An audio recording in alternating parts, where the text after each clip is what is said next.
weltare ɓiɓɓe fulɓe andu diine maɗa fedde heblo sukaɓe africa takkusan yoni to dial to silla jongto to jofana to guijilona to wodduru to keɗele to sadela ko on takkusan juula ha e nder galle ceerno aliou thiam to Wourossogui ko taari ɗum kala ene jeeya e gaddiɗi kabaruji men to leydi Mauritanie jooma ngaalu goto biyeteɗo Salem Wula Ibrahim qirrima yesso dadiɓe halfinaɓe ko fati riwdade pele tumaɓe boljirgol koppareje leydi ndi ɓe kooli on qirrima tigui wondene moftani Mouhamed Wul Abdoul Aziz men noɗo wonde hoorejo leydi ndi omo moftani ɗum koppareje kewɗe no fewi to leydi Sénégal Mboro ene tawi tigui e nder falde Tivaouane hollirama tigui ko daara goto wasi almuɓe tato baydaji caggal kayne jooli to leydi Mali cugela koye gueye maga hoorejo jagodde leydi ndi laamu sabbodo suuɓima no gas 5 ministre wondude e ministre uji tati délégué to leydi Algérie subaka hande o leydi Algérie dawri ko sumgoji mum suɓade 1,9 député ɗaminiɓe joɗanoɗo ɓe nder suudu sarɗiyeji leydi to leydi centre afrique Henri Marie Dundora o suɓama o waɗama hoorejo jagorɗe leydi ndi kabaruji men joolam jaɓeri so waktu rokkima jaaha to leydi Irak to Palestine to leydi Grèce to dewlaji tentuɗi Amérique ha to Colombie bisimilla mone ketki hotodirte joni jañoɗen.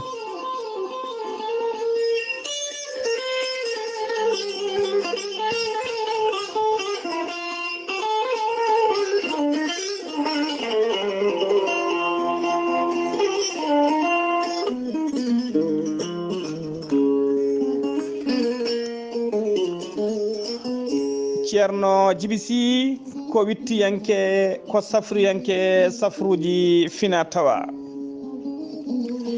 Ceerno Djiby Sy ko jaadindo danawal e ɓalawal kala bawɗo listihara moƴƴuɗo longal laaɓaɗo halwa. Ceerno Djiby Sy ene safra rafiji kewɗi ɗi jiida cirol omo jogui leɗɗe e fannuji ɗiɗi hen fannu goto sa ƴettiɗen leɗɗe fodde 17 rafin yaltema ha laaɓa. fannu keddiɗo so tawi a ƴettiɗen leɗɗe fodde 19 rafi ene yaltema ha laaɓa. Ceerno Djiby Sy ko laaɓɗo reedu newiɗo sanne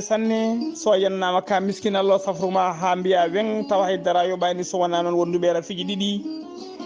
woni mo seyɗineji dillini hoore mum ha haɓɓa walla janowo borgal ko ɓe ɗiɗo woni ko safrita Allah ɓolo.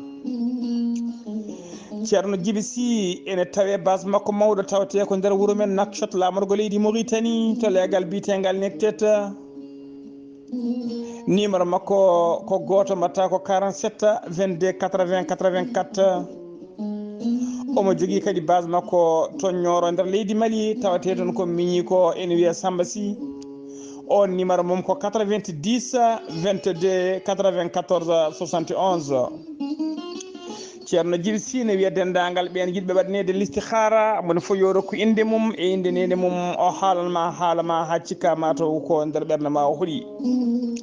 Ceerno Djiby Sy ne waɗa erago faade dendagal kilineɓe mum kala garowo addor nokku to waɗore ayiji mum e safruji mum. Ceerno Djiby Sy komo Allah luɓiri hadde gandal ɗum noon mbadden dando faade makko.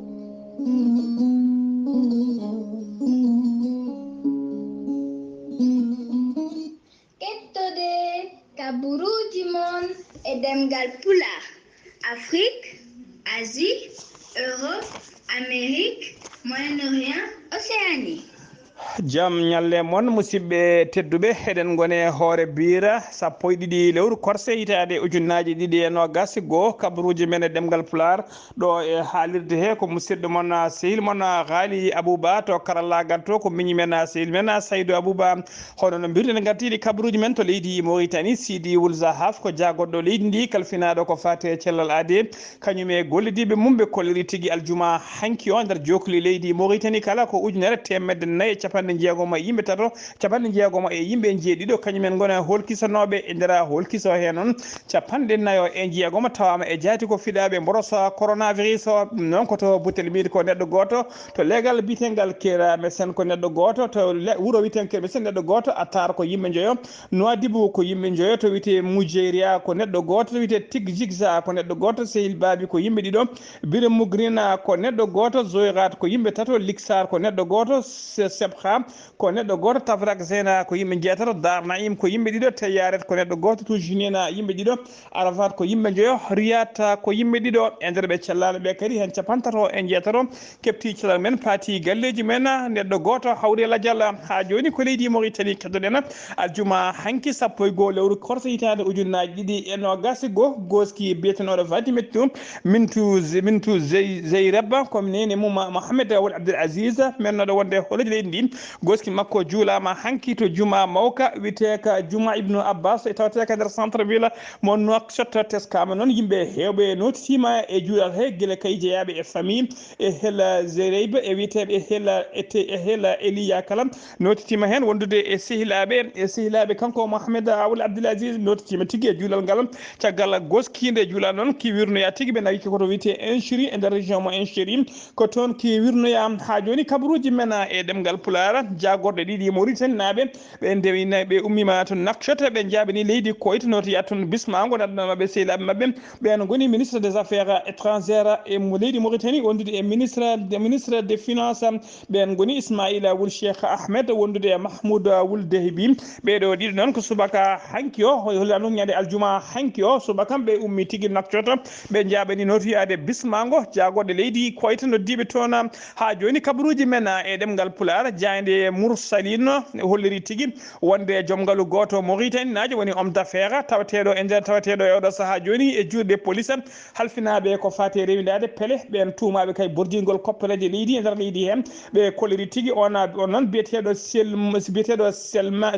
Selman Wul Brahim ɗirrima wonde omo moftani Mohamed Awul Abdoul Aziz mennoɗo horeje leydi rokkunomo halis kewɗo no fewi moftani ɗum mo resnomo halis kewɗo mo moftani ɗum ɗina koppereje noon koye fannuji ɗiɗi hen fannu goto koye koppereje halis ugoyam ɗe koppereje noon koye devise woni dollar e euro to e dollar wondude e euro tawa kadi ko halis kewɗo no fewi ɓe kolliri siftinde on noon police déchargé noon siftinde on police chargé de crime économique woni rewdaɓe ko fate pele ɓen tumaɓe bojingo koppereje leydi ɓe teɓinoma ɓen ɗiɗi biyeteɗo Selman Wul Brahima e goɗɗo ene wiye joom hôtel Nouakchott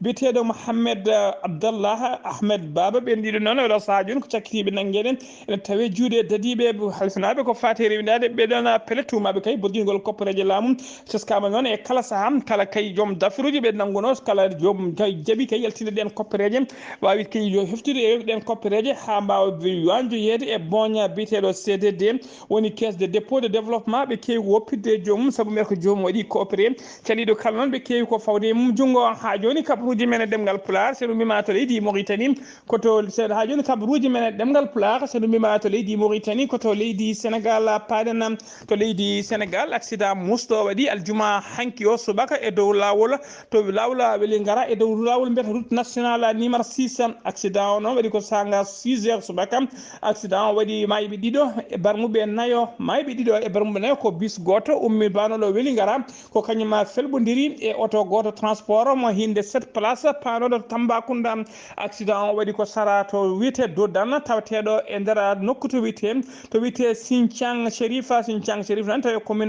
tawi commune mo Sinthiang Koundara ko ɗon tigui accident waɗi e ɗon tawe noon 14 kilométre to banggue funnague weeli gara e dow route nationale numéro 6 ko ɗon tigui accident waɗi nde accident waɗi noon hollirama tigui ko ɗon e ɗon chauffeur 7 place o ko ɗon wasi fittade mum wondude e debbo kadi mo mayde o hollirama tigui ko joom suudu denɗi ko goto woni cousin makko ko on kañum wasi hen fittade mum yimɓe no e barmuɓe noon nawama to hôpital nawama to centre santé mo weeli gara ko adi kay kene ɓennine to hôpital régional mo Tambacounda gendarmerie sapeur pompier kala mbawi notitade hen fabade kay ɓen gañiɓe hen losgoji kadi nana uddita hen beele ande tigui holko saabi oɗo accident musɗo noon yantuji tigui bilan accident ji musɗi bannoɗi e nder yontere he tabannoɗi to nokku to wiyete Lompol ha to wiyete Birkelane kala e nder leydi Sénégal ha joni kabaruji men e ɗemgal Pulaar Abdou Faye ko goto e complice Boy Djiné ballunoɗo Boy Djiné kay hano joguiɗi kaso kamɓe ɗiɗo kala kamɓe nanguidino e saaha goto e falde Tambacounda ko on tigui woni cokonoɗo e nder police central commissariat central mo Dakar tawaɗo tigui ene warti e nder cellule muɗum caggal noon de autopsie waɗa waɗi tigui enquête aji docteur mbaɗata e goski ɗon autopsie noon tengtini tigui wonde ko battiɗo caggal nde tengtini ko battiɗo ko ɗon tigui goski rokka kureji makko yo wirne o wirna tigui koto Bammoule Keur Gounak noon noon en tawi nder to yimɓe yimɓe hewɓe noon koreji makko e sehilaɓe makko kala mbawi nodditade tigui e nde ɗon wirwinde teskama noon koreji makko ha joni noon ene cikkiti wonde ko autopsie holliri wonde ko bartiɗo ene cikkiti kañumen hakkille mumen nanggue yataw o waraka saabu ɓe kolliri e bandu makko tawama hen tigui gañande tengtinoje tigui ko piyaɗo ɗum noon e oɗo saaha joni mawni ko goto noon holliri sinno ɓe keeɓino haqiqa wonde ko bartiɗo ɓe juulatama ni saka ɓe birnamo kadi o wirnatake e bamule julɓe ɗum noon oɗo saaha joni ɓe paadi tigui yo losgoji ɗi jokku caggal kayne vidéo ji ɗi mbawata waɗede visionné ha awa tigui tengtude wonde ko baraɗo walla so tawi ko bartiɗo ha joni kabaruji men e ɗemgal Pulaar yen ha to Kaolack biteɗo Kilifa ko goto e mawɓe cetal yana mar teɓanoɗo kay e nder seppoji taw ko seppoji bannoɗi toon balle ñanden to Kaolack ɗi galdano e yamirore yimɓe hewɓe teɓanoma goppitonoma kañumen foof ha heddi kanko goto kanko ne woppitama hanki caggal nde waɗano déféré yesso parquet o heeɓi noon koko wiyete liberté sous condition woni tigui woppitama kono woppitaka ha laaɓi saabu kay ñande alarba paaɗo sango 9h ɓe nodditimo nde o arat tigui convocation makko yesso toon to tribunal mo grandes instance mo Kaolack ha joni kabaruji men e ɗemgal Pulaar so numima to Kaolack koto Tivaouane paɗen mboro ne tawe tigui e nder Tivaouane ko tana musɗo waɗi toon e nder daara goto daara o noon jeeyi daara o wiyete ko daara Sadio Thiam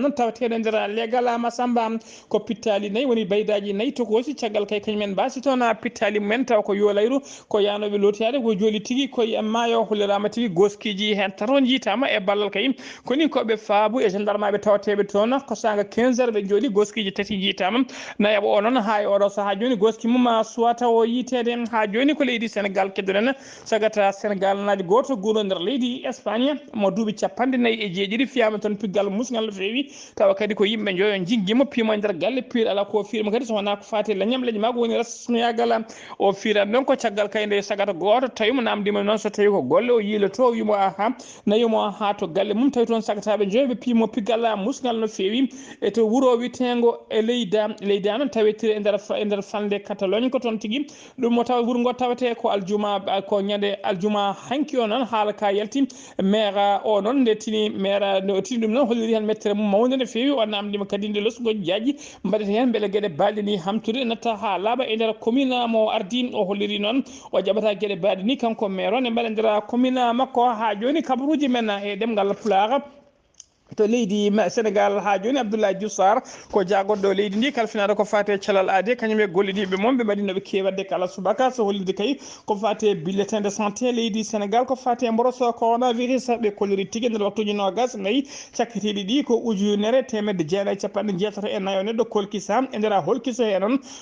e nder holkiso he noon capanɗe joyo e yimɓe ɗiɗo tawama e jaati ko fiɗaɓe mboroso coronavirus to ɓetama banggue par pourcentage ene holliri tigui e nder temedere kala hen ɗiɗo piccal capanɗe jeegom e ɗiɗo ko fiɗaɓe e nder ɓen noon hen sappo e jeenayyi ko contact ko memdirnoɓe e wonduɓe rafi o capanɗe tato e tato heddiɓe kala ko ka communautaire e nder ɓe cellanoɓe kadi capanɗe nayo kepti cellal men paati galleji men jeeyata toon tampi sanne ma ballite to banggue fofango neɗɗo goto kadi hawre ladial siftinde on noon leydi Sénégal ene yaare ñalawma hande o capanɗe nayyi e goho ujunere ene fawi temedde jeenayyi capanɗe joyi e yimɓe ɗiɗo fiɗaɓe coronavirus e nder ɓen noon hen capanɗe nayyi ujunere e temedde nayyi capanɗe jeetato e jeenayyi kepti cellal men ujunere temedere capanɗe joyi e goho neɗɗo hawri hen e ladial leydi Sénégal ne jogui hande kadi temetere sappo e goho neɗɗo joñaɓe e tawa ko wonduɓe e mboroso coronasi heddiɓe juuɗe safroɓe temettati e sappo e goho neɗɗo ha joni kabaruji men e ɗemgal Pulaar so numima to leydi Sénégal koto leydi Mali paɗen Choukela Kokkola Mayiga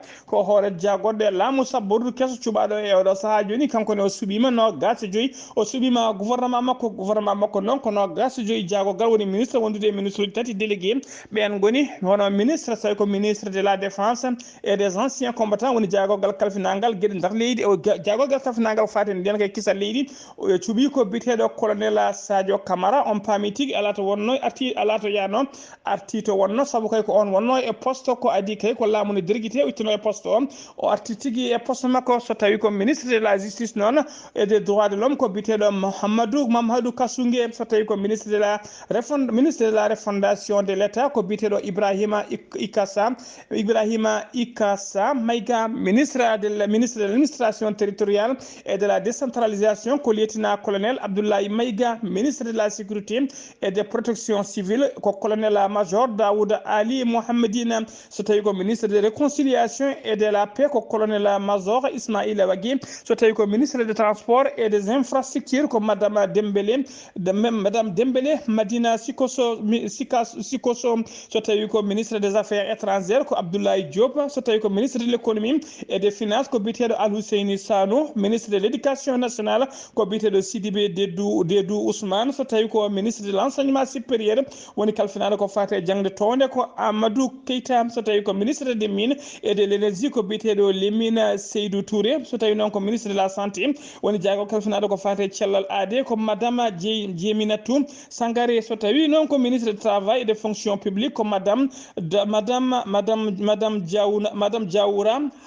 Diawra Hawa Pate Diallo so tawi ko ministre so tawi noon ko ministre kalfinaɗo ko fate jeunesse et sport on woni Moussa Aka Tahara so tawi ko ministre des mines et des ministres so tawi noon ko ministre so tawi ko ministre des maliens de l'extérieur woni tigui ministre mallaɓe wurɓe caggal leydi ko biteɗo Al-Husseini Aka Iliana so tawi ko ministre du développement rural ko biteɗo Modibo Keita ministre de l'entrepreneuriat national et de l'emploi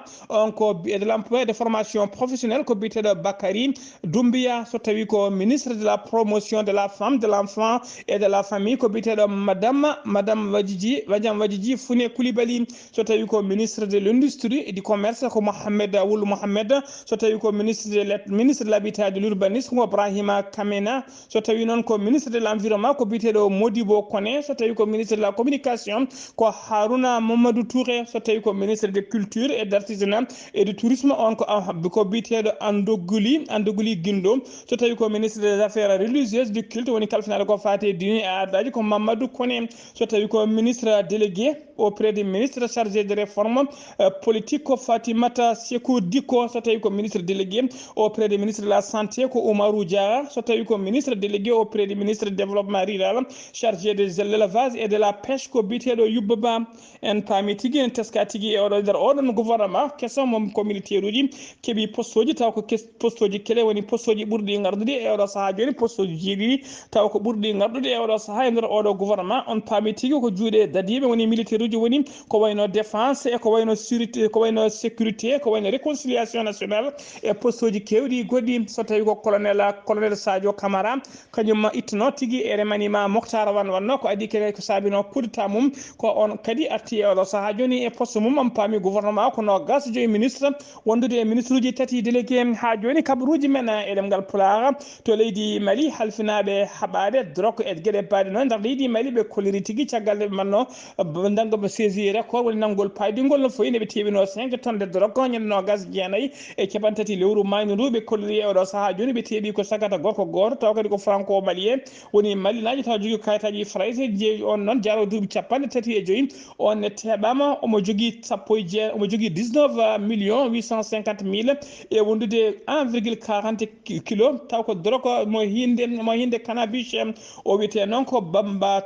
Traoré ko ñande tati lewru juin 2021 sanga 16h ko nen tigui ɓe nanguimo to légal bitengal Hamdallahi AC 2000 e nder immeuble biyeteɗo immeuble Gambie appartement 7 ɓe tawrimo noon ko halis o e 1,40 kilo drogue on drogue mo hinde cannabis noon jaɗu mumen qime ha 46 millions taw ko 46 millions francs CFA ha joni kabaruji men e ɗemgal Pulaar jagoɗo leydi Mali kalfinaɗo ko fate cellal aade ɓaƴini communiqué makko mo tonggode 496 ko fate mboroso coronavirus on communiqué noon ko ñalawma hanki o ɓaƴi ɗum o holliri tigui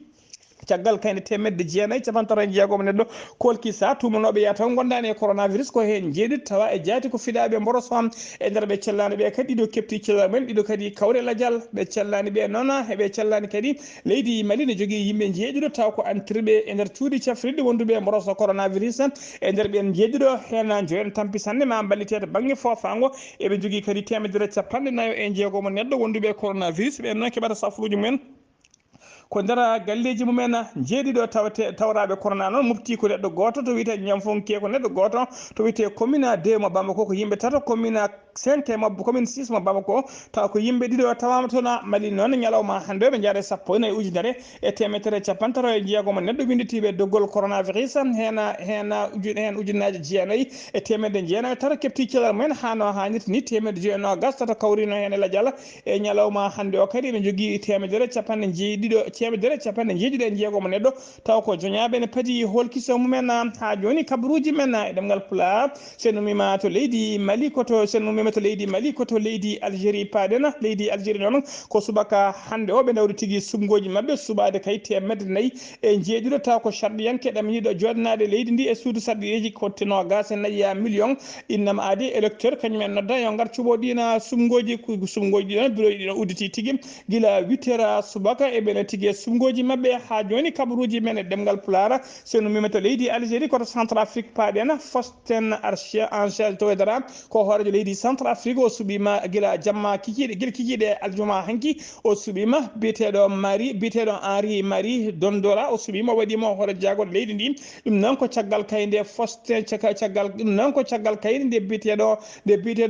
Firmin Gaydara nde wanno démissionné alkamisa hanki o caggal alkamisa hecci hanki caggal kayde leydi ndi yano sumgoji mum waɗi démissionné kanko e gouvernement makko foof e oɗo saaha joni suuɓa tigui yomon hoore jagode leydi ndi ko oɗo biyeteɗo Henri Marie Dondora noon guila Faustin ari e laamu woni président leydi ndi ko kanko wonno jagoɗo kalfinaɗo ko fati e finance ha joni kabaruji men e ɗemgal pulaar kabaruji men joolam jaɓeri koto leydi Irak pudortoɗen laamu leydi Irak ɓe kolliri tigui wonde ɓe teɓima ɗiɗo taw ko dadiɓe e nder leydi he ɓe o gradé woni martaba towɗo ɓe martaba généraux ji ɓen ɗiɗo kala noon ɓe teeɓa tigui koto port biyeteɗo mo ɓuriteɗo